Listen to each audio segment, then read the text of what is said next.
The Borrowers by Mary Norton. Chapter 1. Mrs. May lived in 2 rooms in Kate's parents' house in London. She was, I think, some kind of relation. Her bedroom was on the first floor, and her sitting room was a room which, as part of the house, was called the breakfast room. Now, breakfast rooms are all right in the morning when the sun streams in on the toast and marmalade, but by afternoon they seem to vanish a little and fill with a strange silvery light, their own twilight. There is a kind of sadness in them, but as a child, it was a sadness Kate liked. She would creep into Mrs. May just before tea time, and Mrs. May would teach her to crochet. Mrs. May was old, her joints were stiff, and she was not strict exactly, but she had that inner certainty which does instead. Kate was never wild with Mrs. May, nor untidy, nor self-willed, and Mrs. May taught her many things besides crochet. How to wind wool into an egg-shaped ball, how to run and fell and plan a darn, how to tidy a drawer and to lay, like a blessing, above the contents a sheet of rustling tissue paper against the dust. "Where's your work, child?" asked Mrs. May one day when Kate sat hunched and silent upon the hassock. "You mustn't sit there dreaming. Have you lost your tongue?" "No," said Kate, pulling at her shoe button. "I've lost the crochet hook." They were making a bed quilt in woolen squares. There were 30 still to do. "I know where I put it," she went on hastily.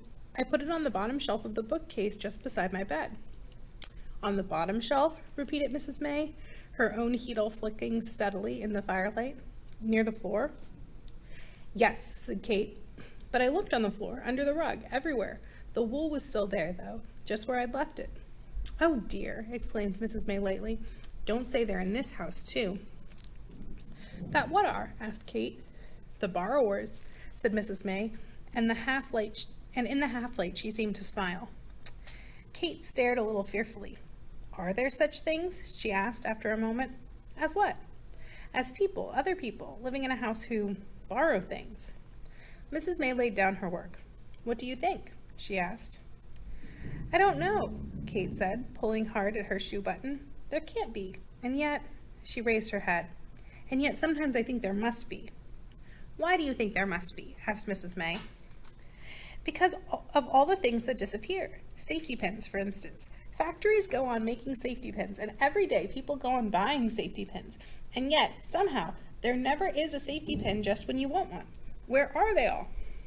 Now at this minute, where do they go? Take needles," she went on. "All the needles my mother ever bought. There must be hundreds. Can't just be lying about this house."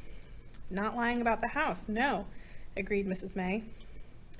"And all the other things we keep on buying, again and again and again, like pencils and matchboxes and sealing wax and hairpins and drawing pins and thimbles."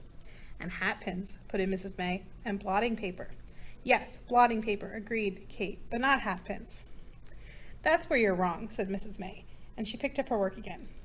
"There was a reason for hat pins." Kate stared. "A reason?" she repeated. "I mean, what kind of a reason?" "Well, there were 2 reasons, really. A hat pin is a very useful weapon, and," Mrs. May laughed suddenly. "Oh, but it all sounds such nonsense." She hesitated. "It was so very long ago." "But tell me," said Kate, "tell me how you know about the hat pin. Did you ever see one?" Mrs. May threw her a startled glance. "Well, yes," she began. "Not a hat pin," exclaimed Kate impatiently. "Whatever you called them, a borrower." Mrs. May drew a sharp breath. "No," she said quickly, "I never saw one." "But someone else saw one," cried Kate, "and you know about it. I can see you do." "Hush," said Mrs. May. "No need to shout." She gazed downward at the upturned face, and then she smiled, and her eyes slid away into the distance. "I had a brother," she began uncertainly. Kate knelt upon the hassock. "And he saw them?" "I don't know," said Mrs. May, shaking her head. "I just don't know." She smoothed out her work upon her knee. "He was such a tease. He told us so many things, my sister and me, impossible things. He was killed," she added gently, "many years ago now, on the northwest frontier. He became a colonel of his regiment. He died with what they call a hero's death." "Was he your only brother?" "Yes, and he was our little brother. I think that was why," she thought for a moment, still smiling to herself. Yes, why he told us such impossible stories, such strange imaginings. He was jealous, I think, because we were older, and because we could read better. He wanted to impress us. He wanted perhaps to shock us. And yet, she looked into the fire. There was something about him, perhaps because we were brought up in India among mystery and magic and legend, something that made us think he saw things other people could not see. Sometimes we'd know he was teasing, but other times, well, we were not so sure. She leaned forward and, in her tidy way, brushed a fan of loose ashes under the grate. Then, brush in hand, she stared again at the fire. He wasn't a very strong little boy. The first time he came home from India, he got rheumatic fever. He missed a whole term at school and was sent away to the country to get over it, to the house of a great aunt. Later I went there myself. It was such a strange old house. She hung the brush up on its brass hook, and dusting her hands on her handkerchief, she picked up her work. "Better light the lamp," she said. "Not yet," begged Kate, leaning forward. "Please, go on. Please tell me." "But I've told you." "No, you haven't. This old house wasn't that where he saw, Mrs. May laughed. "Where he saw the borrowers? Yes, that's what he told us. What he'd have us believe. And what's more, it seems he didn't just see them, but in fact he got to know them very well, that he became part of their lives, as it were. In fact, you might even say he became a borrower himself." "Oh, do tell me, please. Try to remember, right from the beginning." "But I do remember," said Mrs. May. "Oddly enough, I remember it better than many real things which have happened. Perhaps it was a real thing. I just don't know. You see, on the way back to India, my brother and I had to share a cabin. My sister used to sleep with our governess. And on those very hot nights, we often couldn't sleep. And my brother would talk for hours and hours, going over old ground, repeating conversations, telling me details again and again, wondering how they were and what they were doing. And they? Who were they exactly? Homily, Pod, and little Arietti. Pod? Yes, even their names were never quite right. They imagined they had their own names, quite different from human names. But with half an ear, you could tell that they were borrowed. Even Uncle Hendreries and Eglatinas, and everything they had was borrowed. They had nothing that was their own. Nothing. In spite of this, my brother said they were touchy and conceited, as though they owned the world. How do you mean? They thought human beings were just invented to do the dirty work, great slaves put there for them to use. At least that's what they told each other. But my brother said that, underneath, he thought they were frightened. It was because they were frightened, he thought, that they'd grown so small. Each generation had become smaller and more hidden. In the olden days, it seems, and in some parts of England, our ancestors talked quite openly about the little people. "Yes," said Kate, "I know.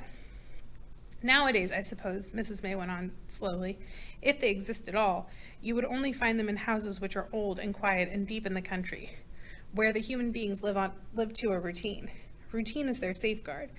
They must know which rooms are to be used and when. They do not stay long where there are careless people or unruly children or certain household pets."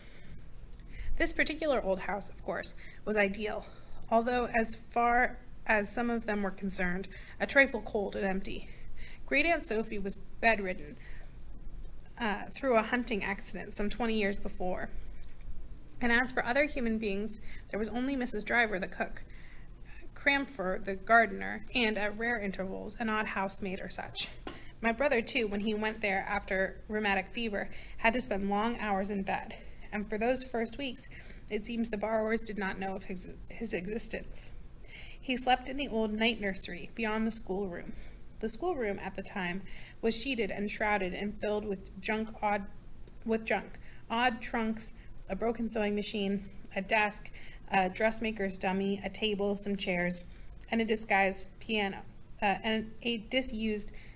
pianola, as the children who had used it, Great Aunt Sophie's children, had long since grown up, married, died, or gone away.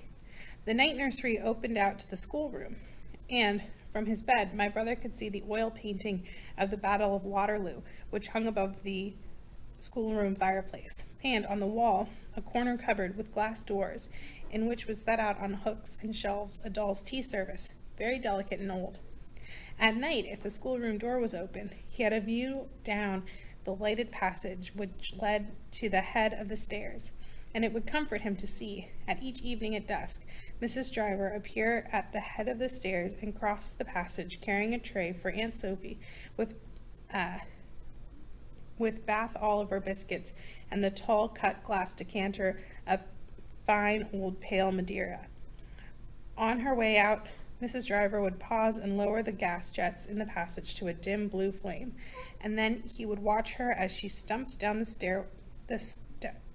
away downstairs, sinking slowly out of sight between the banisters.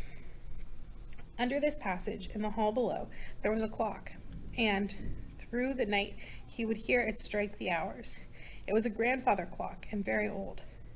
Mr. Frith of Leighton Buzzard came each month to wind it, as his father had come before him, and his grand uncle before that.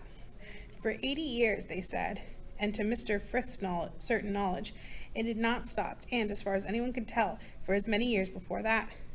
The great thing was that it must never be moved. It stood against the wainscot, and the stone flags around it had been washed so often that a little platform, my brother said, rose up inside. And under this clock, below the wainscot, there was a hole.